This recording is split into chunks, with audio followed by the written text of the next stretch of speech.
अरकाने मदारिस का ये मशवरा तय हुआ है कि इशा की नमाज हर हाल में 10:30 बजे हो जाए और तकरीबन 50 मिनट बाकी हैं, तकरीबन 50 मिनट बाकी हैं। इसलिए प्रोग्राम को आगे बढ़ाते हुए मैं दावत सुखन देता हूँ हज़रत मौलाना महराज कासमी साहब मुदर्रिस जामिया फैज़ महमूद मेरठ यूपी, क्या वो आए इस शेर के साथ मैं उनको दावत देता हूँ। कांटों में जो खिलता है शोलों में जो पलता है, कांटों में जो खिलता है शोलों में जो पलता है, वो फूल ही गुलशन की तारीख बदलता है। मेरी मुराद है मोहतरम जनाब मौलाना महराज साहब मेरठी साहब से। बिस्मिल्लाहिर्रहमानिर्रहीम।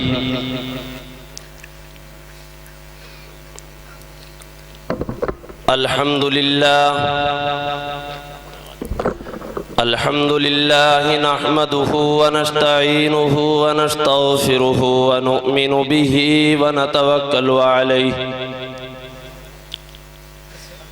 व नऊज़ु बिल्लाहि मिन शुरूरि अनफुसिना व मिन सय्यिआति अअमालिना। मन यहदिहिल्लाहु फला मुज़िल्ल लहु व मन युज़लिलहु फला हादिय लहु। व नशहदु अन ला इलाहा इल्लल्लाह वहदहु ला शरीक लहु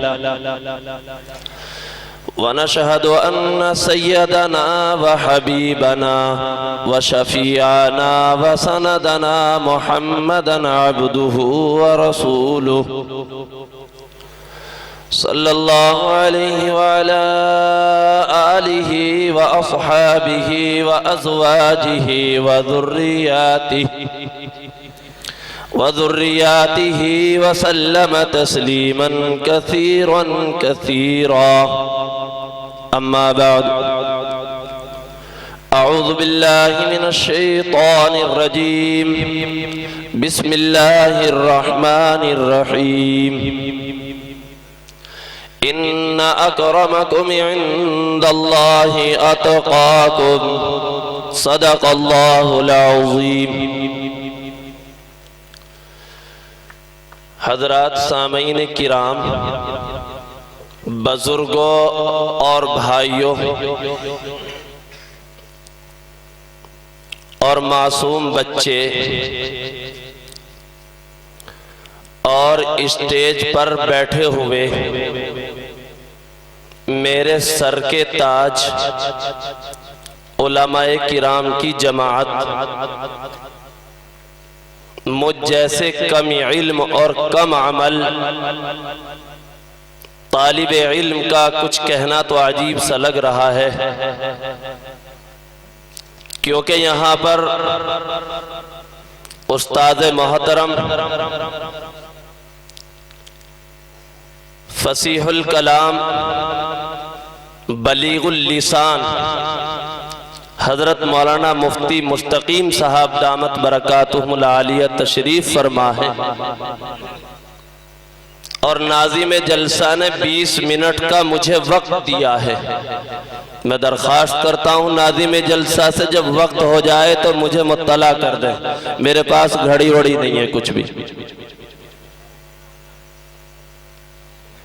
20 मिनट में अपनी बात खत्म करने की कोशिश करूंगा इंशाअल्लाह।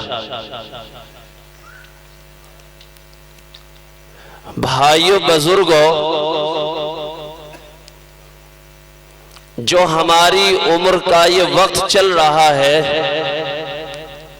इस वक्त ये उम्र जो है ये तकाज़ों को पूरा करने की उम्र है। हम अपनी बातें बतलाएं, मेरी तबीयत नासाज है, मुझे फुला है, फुला कुछ नहीं है। हो रही तो होने दीजिए। इस उम्र में भी अगर तकाजे हम पूरे नहीं करेंगे तो आगे चल के अगर उम्र बाकी रही तो बुढ़ापे की तरफ होगी, फिर कहाँ तकाजे पूरे हो जाएंगे। इसलिए हजरत वाला हापुड़ से चलकर इतनी सारी मसरूफियतें शायद आप नहीं जानते जितनी मैं हजरत वाला के बारे में जानता हूँ। और मैं अपनी तालिबे इल्मी के ज़माने से जानता हूँ, जब खादिमुल इस्लाम के अंदर मैं ज़ेर तालीम था, उस वक्त से मैं हजरत वाला को जानता हूँ कि कितनी मसरूफियत है, और अब तो बढ़ती जा रही है। ये सारी चीजें, सारी मसरूफियतों के बावजूद फिर बहापुर से यहाँ तशरीफ लाए और मैं मेरठ से चल के आया। लेकिन इंशाअल्लाह 20 मिनट में बात खत्म करूंगा, कोशिश ये है। भाइयों बुजुर्गों,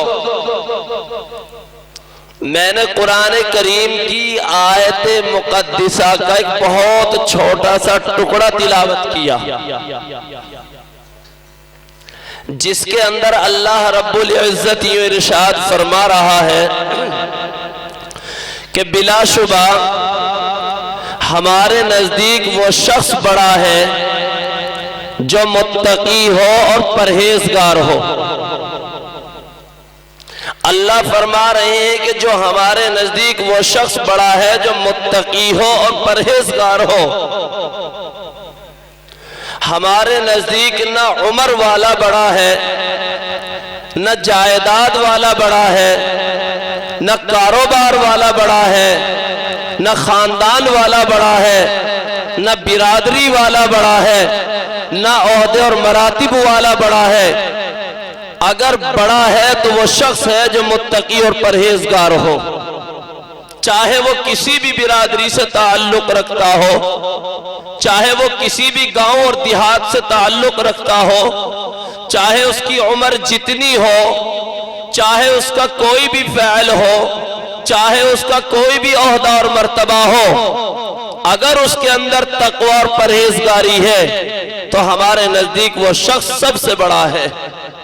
मेरे भाई, आप सब बैठे हुए हैं, इन 5 मासूम तलबा से आपकी उम्रें ज्यादा होंगी, लेकिन आज ही अल्लाह के नजदीक बढ़ चुके हैं, बड़े हैं, अल्लाह की किताब के मुहाफिज हैं, अल्लाह का कलाम इनके सीनों के अंदर महफूज है। और जहां जैसी जरूरत पड़ेगी अल्लाह के कलाम की, अल्लाह के इस कुरान की, वहां हिफाजत करेंगे। अगर मैदानों के अंदर जरूरत पड़ी तो वहां खड़े होकर डटकर हिफाजत करेंगे। अगर मुसल्ले पर जरूरत पड़ी तो वहां खड़े होकर कुरान की हिफाजत करेंगे। जहां जिस वक्त जैसी जरूरत पेश होगी वहीं उसके मुकाबले में खड़े होकर हिफाजत करेंगे। मेरे भाई, आज ये पढ़े हैं, कुरान करीम इनके अंदर है, आज वो किताब इनके अंदर उतर चुकी है कि जो खुद अपने पढ़ने का तरीका बता रहा है और खुद अपने रहने की जगह इस कुरान ने बताई, और इस कुरान ने वो भी बताया कि मेरा क्या मर्तबा है, इसने वो भी बताया कि मैं कैसे महफूज हुआ हूँ, इसने वो भी बताया कि मेरी कौन हिफाजत कर रहा है। मेरे भाई, इन्ना नहनु नज़्ज़लना ज़िक्र व इन्ना लहू लहाफ़िज़ून, अल्लाह इसकी हिफाजत फरमा रहे हैं। इन हाफिज कुरान इनको बना करके अल्लाह इनके सीनों में उतारा है कुरान को, फिर इनसे हिफाजत कराई। कुरान ने फरमाया कि मुझे पढ़ने का तरीका वरत्तिलिल कुरान तरतीला, कि मुझे तरतील के साथ पढ़ो, ना जल्दी हो कि कुछ समझ में ना आए और न इतना देर से हो कि सुनने वाले उकता जाएं, बल्कि तरतील के साथ पढ़ो। मेरे भाई, कुरान करीम वो अजीम दौलत है, कुरान करीम एक अजीम दौलत है, लेकिन आज इस महबूब इदारे ने, आज कारी शाह आलम साहब ने, जो शम्स आलम साहब हैं, अपना इलाका छोड़ करके तुम्हारे इलाके में बिहार से यूपी में आए। ये वहां भी इस खिदमत को अंजाम दे सकते थे, और यही नहीं, तुम्हारे इलाके के बच्चों को कामयाब करने के लिए फिर अपने इलाके से बच्चों को लेकर आए, ताकि वो बच्चे भी यहाँ कामयाब हो जाएं और हमारे इलाके के बच्चे भी उनको देख करके कामयाब हो जाएं। मेरे भाई, आगे चलकर ये बच्चे कासिम नानोतवी बनने वाले हैं, हजरत थानवी रहमतुल्लाह अलैह बनने वाले हैं। ये वो तालिबे इल्म है कि जिनको पढ़कर नानोतवी तैयार हुए, जिनको पढ़कर हजरत थानवी तैयार हुए। मैं एक छोटी सी बात अर्ज करता हूं कि हजरत थानवी नव्वरल्लाहु मरकदहू कौन नहीं जानता है कि हकीमुल उम्मत है हजरत थानवी रहमतुल्लाह अलैह। कि एक मर्तबा का एक वाक़या पेश आया इस मजमे के अंदर, इस स्टेज के ऊपर बैठे हुए वो हजरात बताएं जिन्होंने हरम शरीफ को देखा है, जिन्होंने बैतुल्लाह शरीफ को देखा है, जो उम्रे और हज के लिए बैतुल्लाह शरीफ तशरीफ ले गए, वो लोग बताएंगे उन्होंने ज़ियारतें की है, वो अपनी आंखों से देख करके आए हैं कि हरम शरीफ के अंदर एक जगह है जिसका नाम जन्नतुल बकी है। मेरे भाई, उसके अंदर कितनी सारी कब्रें हैं, सहाबा की कब्रें, अंबिया की कब्रें, लेकिन मेरे भाई एक कब्र के ऊपर भी ऐसा नहीं है कि जिसके ऊपर किसी ने वहां इमारत बना रखी हो, किसी ने बाउंड्री की हो, किसी ने उसके ऊपर कुतबा लगाया हो, किसी ने उसके ऊपर पत्थर लगा हुआ हो। हाँ, सारी चीजें थी, लेकिन उस जमाने में जब हजरत थानवी नव्वरल्लाहु मरकदहू की जवानी का आलम था, उस जमाने में सऊदी के अंदर एक बादशाह था और उस बादशाह ने यह ऐलान किया उस जमाने में कि जितनी भी कब्रें हैं इन सब की इमारतों को हटा दो। मेरे भाई, वो सब हटा दी गई।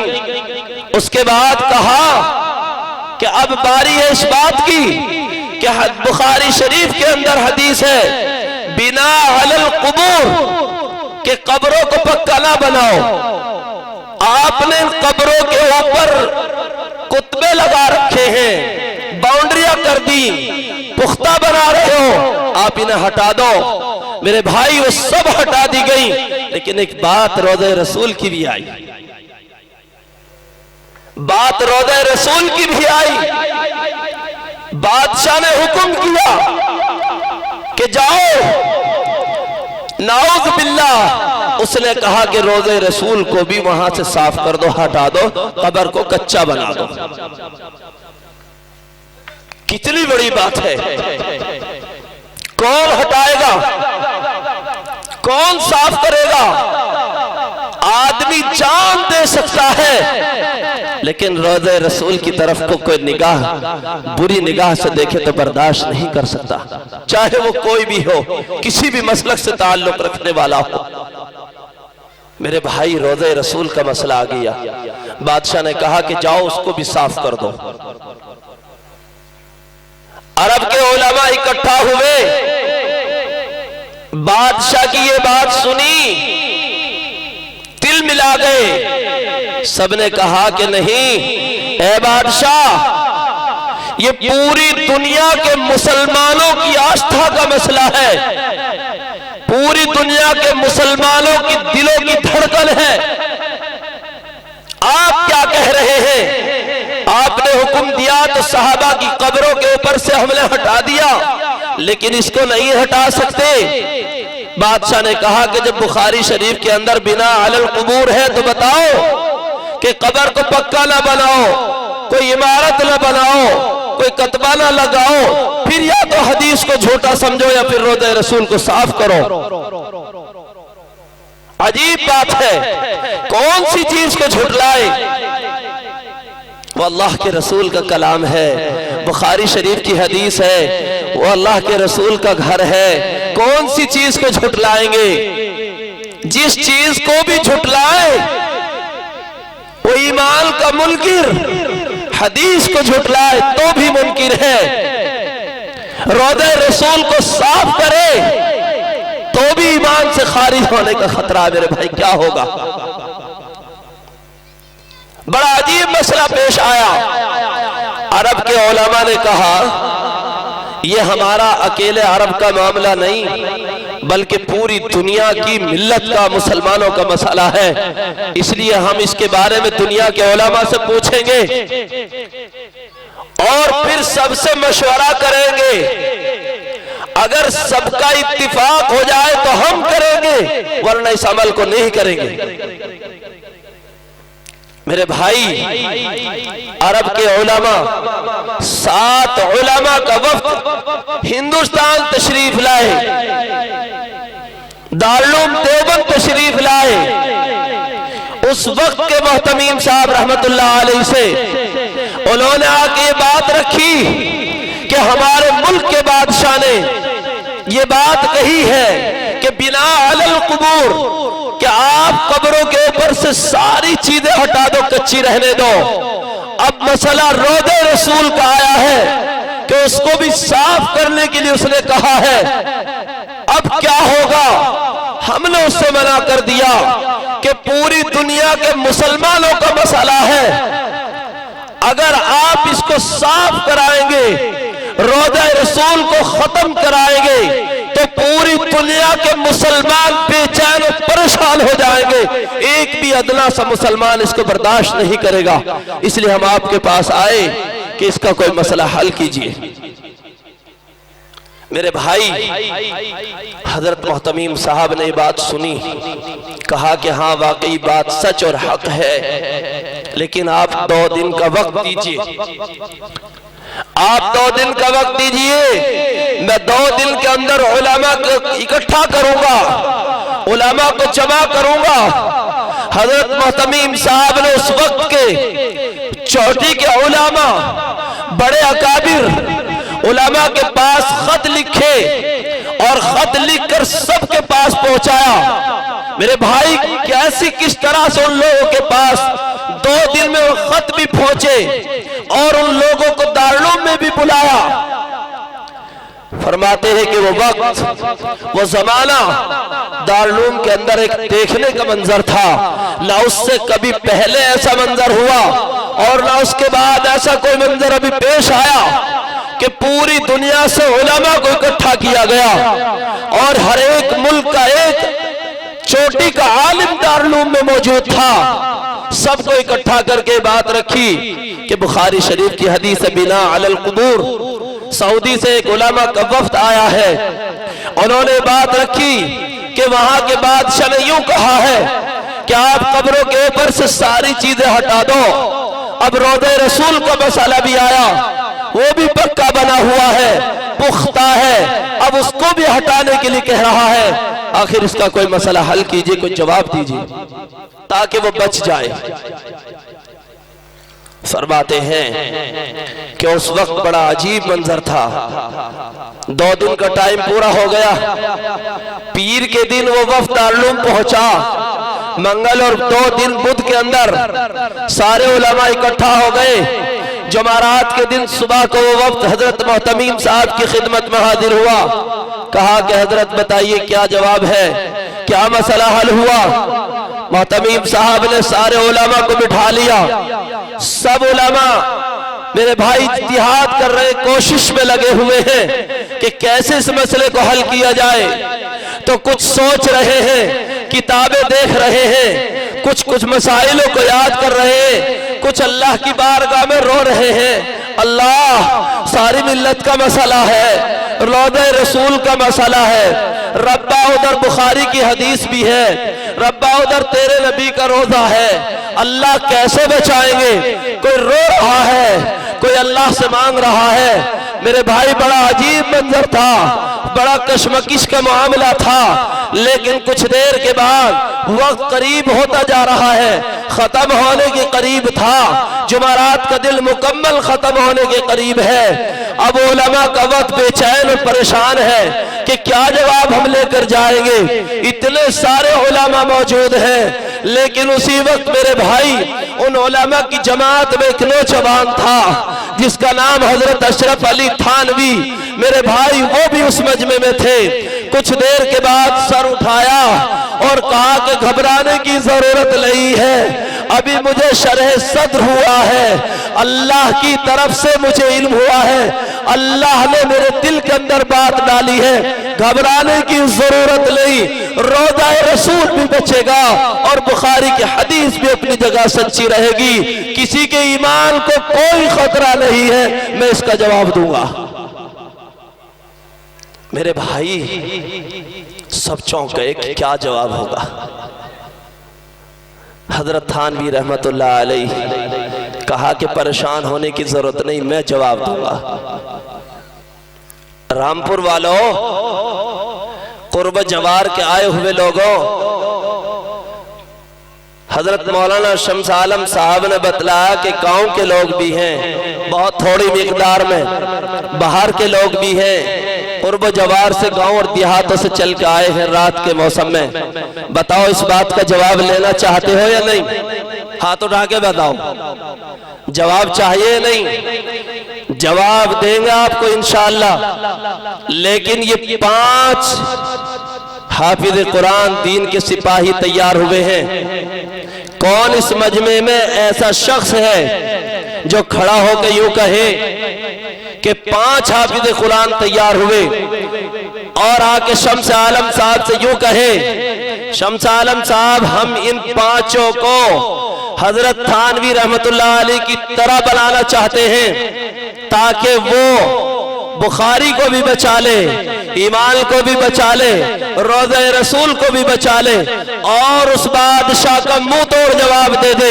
इनको हजरत थानवी की तरह तैयार करना है। तो मैंने कहा था कि हजरत थानवी रहमतुल्लाह अलैह खड़े हुए और यूं कहा कि मुझे शरह सद्र हुआ है, घबराने की जरूरत नहीं, बुखारी की हदीस भी अपनी जगह सच्ची है, रोज़ा रसूल भी अपनी जगह मौजूद और सच्चा रहेगा, ना उसे कोई छेड़ सकता है, ना उसको कोई हाथ लगा सकता है। मैं आपको जवाब दूंगा। हजरत थानवी रहमतुल्लाह अलैह उठे और कहा कि सुनो, हदीस के अंदर है, बुखारी के अंदर है कि बिना अलल कुबूर के कब्र के ऊपर कोई बिल्डिंग ना बनाओ, कब्र के ऊपर कोई इमारत ना बनाओ, कब्र को पक्का ना बनाओ, ये हदीस में है। इसलिए रोज़ा रसूल वो हुजराए आयशा है, वो पहले से हुजरा बना हुआ है, कब्र बाद में बनी है, कब्र पहले बनकर उसके ऊपर हुजरा बना जाए, उसको बुखारी मना फरमा रहा है कि बुखारी ने कहा कि कब्र बनाकर फिर पक्का ना बनाओ, वहां पहले से पक्का बना हुआ है, उसके अंदर फिर कच्ची कब्र बनी है। इसलिए ना रोज़ा रसूल को छेड़ने की जरूरत है, ना बुखारी को छुटलाने की जरूरत है। रोज़ा रसूल भी बचा लिया इस हिंदुस्तान के उलमा ने। तुम जैसे अकाबिर जो यहाँ पैदा हो रहे इस मदरसे में, ये वही थानवी बनेंगे। रोज़ा रसूल को भी बचा लिया और बुखारी को भी बचा लिया। अल्लाह तुम्हारे बैठने को कबूल फरमाए और इन बच्चों को भी हजरत थानवी वाला इल्म नसीब फरमाए। आमीन व आखिर दावाना अनिल हम्दुलिल्लाहि रब्बिल आलमीन।